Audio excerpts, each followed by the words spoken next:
नमस्कार बंधुरा आमी डॉक्टर सुब्रत और आपनारा देखছেন আপনাদেরই প্রিয় চ্যানেল সুব্রত হেলথ। চ্যানেলে নতুন হলে চ্যানেলটি অবশ্যই সাবস্ক্রাইব করে দেবেন, পাশে থাকা বেল বাটনটি প্রেস করবেন। আজ এই ভিডিওতে আপনাদের সঙ্গে আলোচনা করব অত্যন্ত জনপ্রিয় একটি খাদ্যের বিষয়ে, যা আপনাদের সকালবেলা উঠলেই লাগে। কম বেশি আপনারা 1-2 কাপ খেয়েই ফেলেন, আর এই পানীয় হলো কফি। অনেকে কফি নিয়মিত খান এবং অনেকের এই কফি নেশার মতো হয়ে গেছে। আবার অনেকে মাঝে মধ্যে শীতকালে খেয়ে থাকেন। কিন্তু আপনারা কি জানেন কতটুকু কফি আমাদের শরীরের জন্য ভালো, আর অতিরিক্ত কফি খেলে কি ধরনের শারীরিক সমস্যা হতে পারে সে বিষয় নিয়ে এই ভিডিওতে আপনাদের সঙ্গে আলোচনা করব। তাই ভিডিওটি ইনফরমেটিভ হতে চলেছে, ভিডিওটি শেষ পর্যন্ত আপনারা অবশ্যই দেখবেন। প্রথমে আমরা জেনে নেব যে দৈনিক কফি খেলে আমাদের শরীরে কি ধরনের স্বাস্থ্য উপকারিতাগুলো আসতে পারে। মূলত কফির মধ্যে রয়েছে ক্যাফিন, আর এই ক্যাফিন আমাদের শরীরের এনার্জি লেভেলকে বুস্ট আপ করে এবং সেই সাথে সেন্ট্রাল নার্ভাস সিস্টেমকে স্টিমুলেট করে বা উত্তেজিত করে। তাই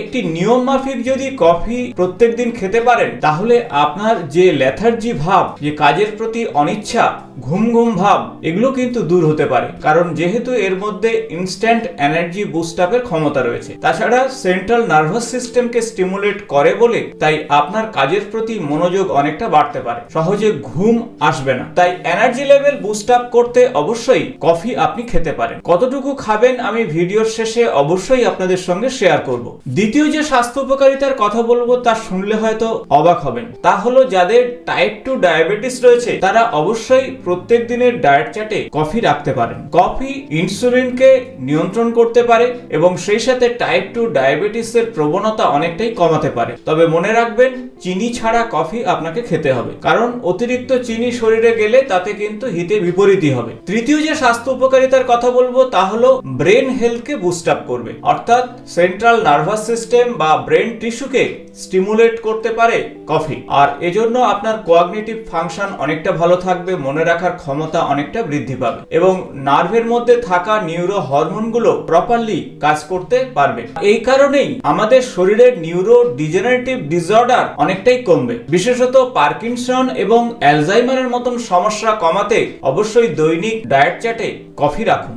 যারা ওজন কমাতে চাইছেন তারা কিন্তু নিয়মিত ডায়েট চার্টে কফি রাখুন, কারণ কফি শরীরের মেটাবলিক সিস্টেমকে নিয়ন্ত্রণ করতে পারবে এবং সেজন্য ওজন সহজে নিয়ন্ত্রণে থাকবে। মূলত কফি শরীরের মধ্যে থাকা ফ্যাটকে ডিসলভ করবে, সহজে ফ্যাট অ্যাবজর্ব করতে দেবে না শরীরে, আর সেজন্য কিন্তু ওজন কমবে। এছাড়া কফি আমাদের শরীরের গাট হেলথকে ভালো রাখবে, উপকারী ব্যাকটেরিয়াকে আরো বেশি বৃদ্ধি করতে সাহায্য করবে। তাই সার্বিক দিক থেকে বলতে পারেন ওয়েট ম্যানেজমেন্টের জন্য কফি অবশ্যই ডায়েট চার্টে রাখুন। নিয়মিত কফি যদি আপনার ডায়েট চার্টে থাকে, তাহলে ডিপ্রেশনের মতন সমস্যা কিন্তু দূর হতে পারে। তাই যাদের ফ্যামিলি হিস্ট্রিতে ডিপ্রেশন রয়েছে বা নিয়মিত যারা বিভিন্ন কাজের জন্য মানসিক অবসাদ বা মানসিক চাপের মধ্যে রয়েছেন, তারা অবশ্যই কফি ডায়েট চার্টে রাখুন। কফি আপনার লিভারের স্বাস্থ্যকে ভালো রাখতে পারে, ফ্যাটি লিভারের প্রবণতা অনেকটাই কমিয়ে দিতে পারে, সেই সাথে লিভারের ক্যান্সার কিংবা লিভারের কোনো ডিজেনারেটিভ ডিসঅর্ডার অনেকটাই কমিয়ে ফেলতে পারে কফি। তাই নিয়মিত কফি ডায়েট চার্টে রাখতে পারেন। তাই লিভার ক্যান্সারের প্রবণতা যাদের রয়েছে কিংবা লিভার ক্যান্সার যাদের ফ্যামিলি হিস্ট্রিতে রয়েছে, তারা অবশ্যই কফি খান।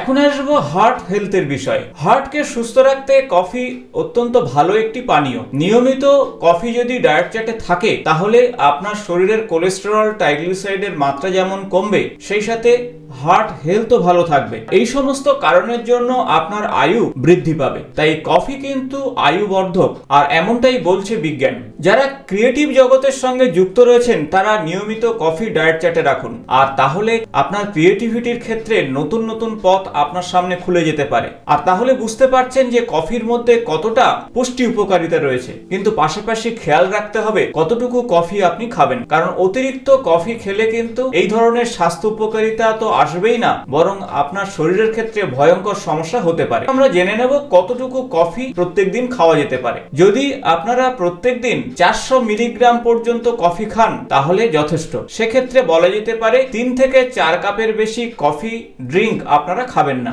এর অতিরিক্ত কফি ড্রিঙ্ক খেলে ভয়ঙ্কর সমস্যা হতে পারে। অনেক সময় কিছু রোগের জন্য কফি খাওয়া যায়, সেক্ষেত্রে বলবো 250 মিলিগ্রামের বেশি কফি আপনারা খাবেন না যদি রোগের জন্য খান। তাহলে আমরা একেবারে একেবারে শেষেই জেনে নেব যে অতিরিক্ত কফি খেলে আমাদের শরীরে কি ধরনের সমস্যা হতে পারে বা কোন কোন বিষয়ে সতর্ক থাকতে হবে কফি খাওয়ার বিষয়ে। প্রথমত বলবো যে 400 মিলিগ্রামের বেশি যদি প্রত্যেকদিন কফি খান তাহলে কিন্তু ভয়ঙ্কর স্বাস্থ্য সমস্যা হতে পারে। প্রথমত ঘুম হবে না, ইনসোমনিয়াতে ভুগবেন, নার্ভাসনেস, রেস্টলেসনেস এই ধরনের সমস্যা চলে আসবে। অনেক সময় বমি বমি ভাব বা বমি এই সমস্যা আসবে। এছাড়া হার্টবিট ইরেগুলার হতে পারে। এছাড়া লং টার্ম যদি আপনারা কফি খেতে থাকেন এই অতিরিক্ত মাত্রায় তাহলে কিন্তু ভয়ঙ্কর স্বাস্থ্য সমস্যা আসতে পারে। সেক্ষেত্রে মাথার যন্ত্রণা বাড়তে পারে, অ্যাংজাইটি বাড়তে পারে, এমনকি চেস্ট পেন পর্যন্ত হতে পারে। এখন আমরা জেনে নেব বেশ কিছু রোগের ক্ষেত্রে কফি কিন্তু এড়িয়ে চলা উচিত। তবে একটা কথা বলে রাখি যে বিভিন্ন খাদ্যের মধ্যে যে কফি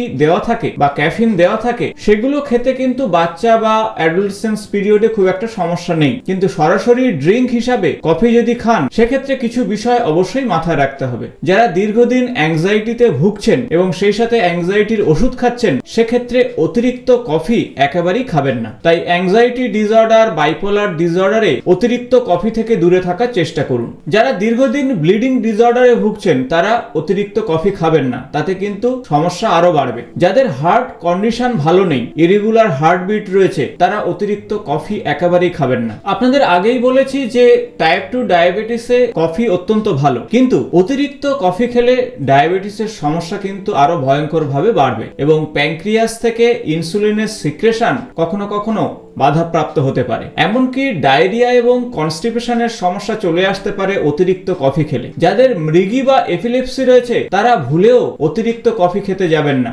বিশেষত যাদের এপিলেপসি হয়েছে সবেমাত্র 8 ঘন্টার ভিতরে কফি খাবেন না। চোখের ভয়ঙ্কর একটি রোগ গ্লোকোমা, তাই গ্লোকোমা যাদের রয়েছে তারা ভুল করেও অতিরিক্ত কফি খাবেন না, আর তাতে কিন্তু গ্লোকোমা আরো বাড়বে। রক্তচাপ নিয়ন্ত্রণ করতে অবশ্যই কফি ভালো, কিন্তু যাদের উচ্চ রক্তচাপ রয়েছে তারা অতিরিক্ত কফি খেলে তাতে কিন্তু ভয়ঙ্কর স্বাস্থ্য সমস্যা হতে পারে, এমনকি হার্ট ফেলিওর পর্যন্ত হতে পারে। কফি কিন্তু ফ্রিকোয়েন্সি অফ ইউরিনেশন অর্থাৎ প্রস্রাব করার বিষয়টি নিয়ন্ত্রণ করে, তাই বারবার প্রস্রাব করার প্রবণতা তৈরি করতে পারে অতিরিক্ত কফি। যাদের ইরিটেবল বাউল সিনড্রোম রয়েছে তারা অতিরিক্ত কফি খেলে ভয়ঙ্কর সমস্যায় পড়তে পারেন। এছাড়া যাদের হাড়ের সমস্যা রয়েছে, অস্টিওস্পোরোসিসের সমস্যা রয়েছে, তারা অতিরিক্ত কফি খেলে ক্যালসিয়াম অ্যাবজর্পশন কমে যাবে এবং তাতে কিন্তু হিতে বিপরীত হবে, অর্থাৎ আপনার বোন ডেনসিটি আস্তে আস্তে কমবে। সিজোফ্রেনিয়া বা পার্কিনসনের সমস্যা যাদের রয়েছে শরীরে তারা অতিরিক্ত কফি খাবেন না। তাই আপনাদের সঙ্গে আলোচনা করলাম যে সমস্ত রোগের ক্ষেত্রে কফি খুব বেশি খাওয়া যাবে না। আর তাহলেই বুঝতে পারছেন যে কফি যেমন আমাদের শরীর স্বাস্থ্যের জন্য যথেষ্ট উপকারী, কিন্তু অতিরিক্ত কফি আমাদের শরীরের জন্য ভয়ঙ্কর সমস্যার কারণ হতে পারে। আশা করব ভিডিওটি ইনফরমেটিভ হয়েছে। ভালো লাগলে বন্ধুদের সঙ্গে অবশ্যই শেয়ার করবেন। আগামী ভিডিওতে স্বাস্থ্য সংক্রান্ত নতুন কোনো বিষয় নিয়ে আপনাদের সঙ্গে আলোচনা করব। আজ এই পর্যন্ত, নমস্কার।